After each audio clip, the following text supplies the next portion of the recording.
तो कैसे हैं आप लोग?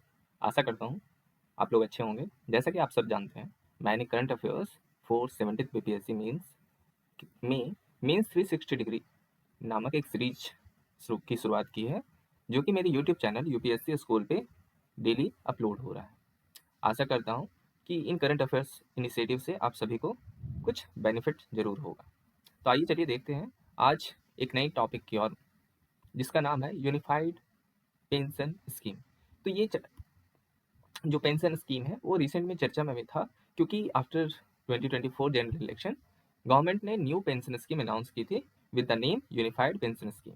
तो यहाँ पे आप एक चीज़ क्या दिखा सकते हो, तो ये स्कीम 1 अप्रैल 2025 से इफेक्टिव होने वाला है, जो कि यूनियन कैबिनेट के द्वारा अप्रूव किया जा चुका है। और किन के लिए है? गवर्नमेंट एम्प्लॉयज़ के लिए। तो अगर आपको इसको डिफाइन करने आएगा, इफ आपको डिफाइन करने आएगा तो आप इसको डेफिनेशन में क्या लिख सकते हो कि it aims to provide stability, dignity and financial security to the government employ post retirement. ठीक है, ये आप इसके डेफिनेशन में लिख सकते हो। अब उसके बाद आप क्या मेंशन करोगे कि what are the key features of the unified pension scheme. तो पहला की, देखिए इसमें आप एक काम कर सकते हो, आप एक डायग्राम ऐसे बना सकते हो कि इस साइड में आप दिखा दो न्यू पेंशन स्कीम, इस साइड आप दिखा दो ओल्ड पेंशन स्कीम, और यहाँ पे आप दिखा दो कि ये यूनिफाइड पेंशन स्कीम है। मतलब ये न्यू पेंशन स्कीम और ओल्ड पेंशन स्कीम के दोनों फीचर्स को इंटीग्रेट करके यूनिफाइड पेंशन स्कीम बनाया है। तो एक रिप्रेजेंटेशन आपका अच्छा लगेगा।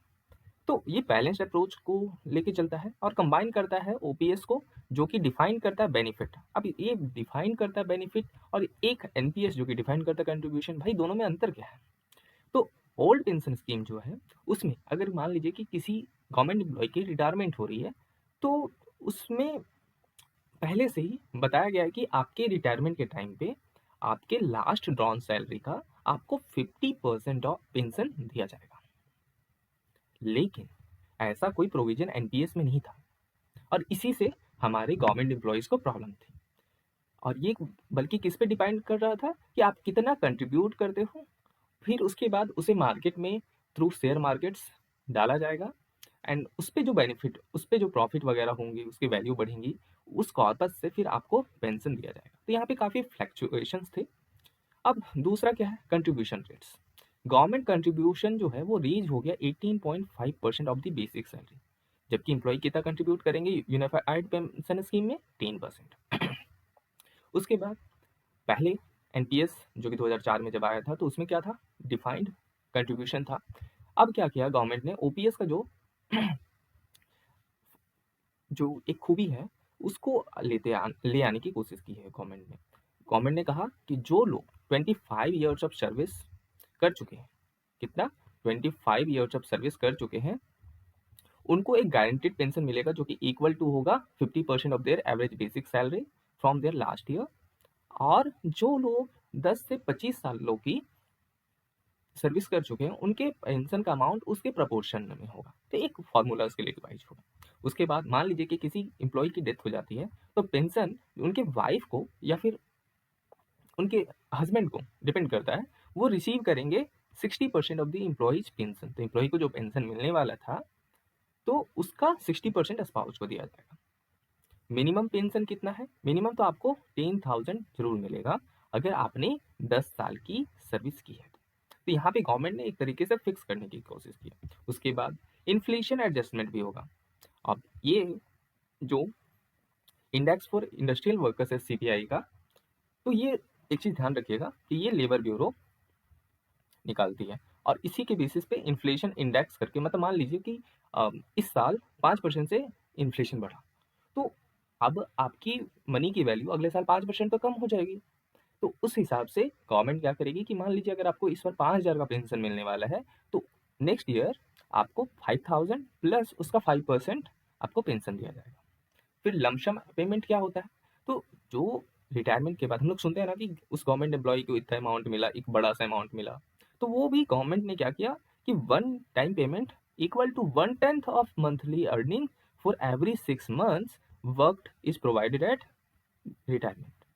तो जो मंथ का 1/10 सैलरी को आप हर 6 महीने में जोड़ दीजिए और उसको एक्यूमुलेट करके जो एक लमसम अमाउंट बनेगा वो उतना रिटायरमेंट पे दिया जाएगा।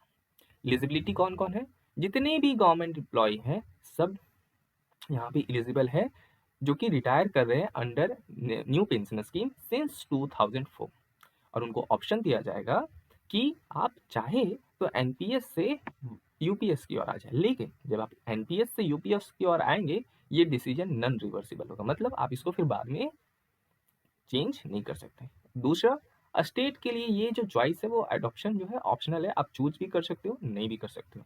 फिर आइए चलिए देखते हैं तीनों unified pension scheme, national pension scheme और ओल्ड पेंशन स्कीम में क्या डिफरेंस है। तो एक है कि किस डेट से प्रभावी होगा, तो यूनिफाइड पेंशन स्कीम 1 अप्रैल 2025 से, न्यू पेंशन स्कीम 1 जनवरी 2004 से, और उससे पूरा पहले ओल्ड पेंशन स्कीम चालू था। फिर यूनिफाइड पेंशन स्कीम, देखिए ओल्ड पेंशन स्कीम क्या बोलता था कि आपको एश्योर्ड है, पक्का आपको मिलेगा पेंशन, लेकिन न्यू पेंशन स्कीम क्या बोला, नहीं नहीं आपको ना मार्केट से लिंक कर देते हैं हम, उसके बाद मार्केट पे जितना भी वैल्यू बढ़ेगा उस अमाउंट एक्यूमुलेट होगा, उसके बाद आपके कंट्रीब्यूशन के अनुसार आपको पेंशन दिया जाएगा। लेकिन इसने क्या किया, यूनिफाइड में यूपीएस में दोनों को कंबाइन कर लिया गया। पेंशन का कैलकुलेशन कैसे होगा, तो 50% ऑफ लास्ट ड्रॉन बेसिक पे, एनपीएस में क्या था मार्केट परफॉर्मेंस के अनुसार पे, लेकिन यहाँ पे क्या हो गया जो ओपीएस की खूबी है उसे उठा ली गई और एक कंडीशन डाल दिया गया कि आपने कितनी साल की जॉब की हुई। फिर मिनिमम पेंशन, अब देखिए ओपीएस में मिनिमम पेंशन कितना मिलता, 9,000 पर मंथ मिलता। यहाँ पे एनपीएस में कोई मिनिमम एश्योर्ड पेंशन नहीं था क्योंकि मार्केट फोर्सेस पे टोटली डिपेंडेंट था। लेकिन यूपीएस में गवर्नमेंट ने क्या बोला कि अगर किसी ने 10 साल की सर्विस की है अंडर गवर्नमेंट तो उसे 10,000 पर मंथ की पेंशन मिलेगी ही मिलेगी। फैमिली पेंशन का क्या हाल है, तो यहाँ पे जो रिटायरीज पेंशन का 50% फैमिली को दिया जाता था अगर एम्प्लॉय की डेथ हो जाती थी, लेकिन एनपीएस में कोई फैमिली पेंशन दिया ही नहीं जाता था। यहाँ पे क्या कर दिया गवर्नमेंट ने, फैमिली पेंशन के लिए 60% प्रोविजन रखा गया। इन्फ्लेशन, तो इसमें अटैच था इन्फ्लेशन, मार्केट वाले में तो अटैच नहीं था, और यहाँ पे फिर से यूपीएस में अटैच कर दिया गया। अब ये लमसम पेमेंट वाला है, तो ये ग्रेजुएटी बेसिस पे यहाँ पे मिलता था, यहाँ पे कोई वैसा लमसम पेमेंट आपको नहीं दिया जाता था, और यहाँ पे कंडीशन अभी हम लोग ऊपर देख चुके हैं। कंट्रीब्यूटरी स्कीम, तो ओपीएस में क्या जो गवर्नमेंट एम्प्लॉई है उनको कंट्रीब्यूशन करना पड़ता था, नहीं। एनपीएस में करना पड़ता था, हाँ। यूपीएस में करना पड़ रहा है क्या, बिल्कुल, क्योंकि देखिए यहाँ पे डिफाइंड कंट्रीब्यूशन था ना।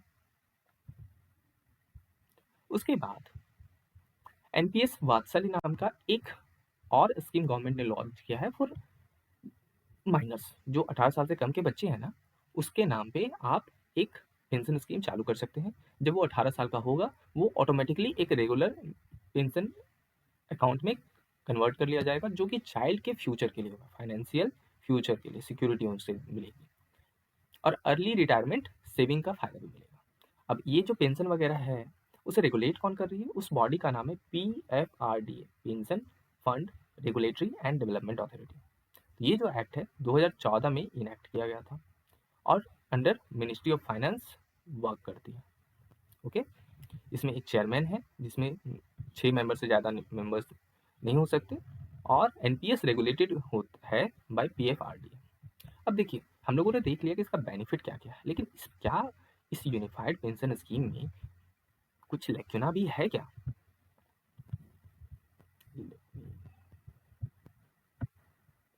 देखिए, तो चलिए डिस्कस करने की कोशिश करते हैं हम लोग। तो लैक्यूना क्या है, तो यहाँ पे एक हम लोगों को पता है ना कि ओपीएस में एम्प्लॉय को कोई कंट्रीब्यूशन नहीं देना पड़ता था, ठीक है, लेकिन यहाँ पे मैंडेटरी है एम्प्लॉय को कंट्रीब्यूट करना, कितना, 10% ऑफ देयर बेसिक पे एंड डियरनेस अलाउंस। तो उन्हें जितना भी पेमेंट मिलेगा सैलरी और डीए मिलेगा उसका टोटल 10% वो पेंशन फंड में डालेंगे, ठीक है, जो एक प्रकार से बर्डन क्रिएट करेगा उन लोगों के लिए।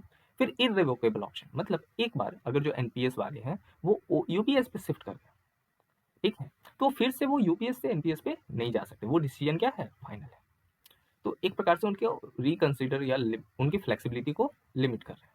Service tenure requirement to receive the full assured pension, अगर फुल पेंशन आपको चाहिए तो 25 साल की सर्विस करनी पड़ेगी, ये भी एक लिमिटेशन है भाई।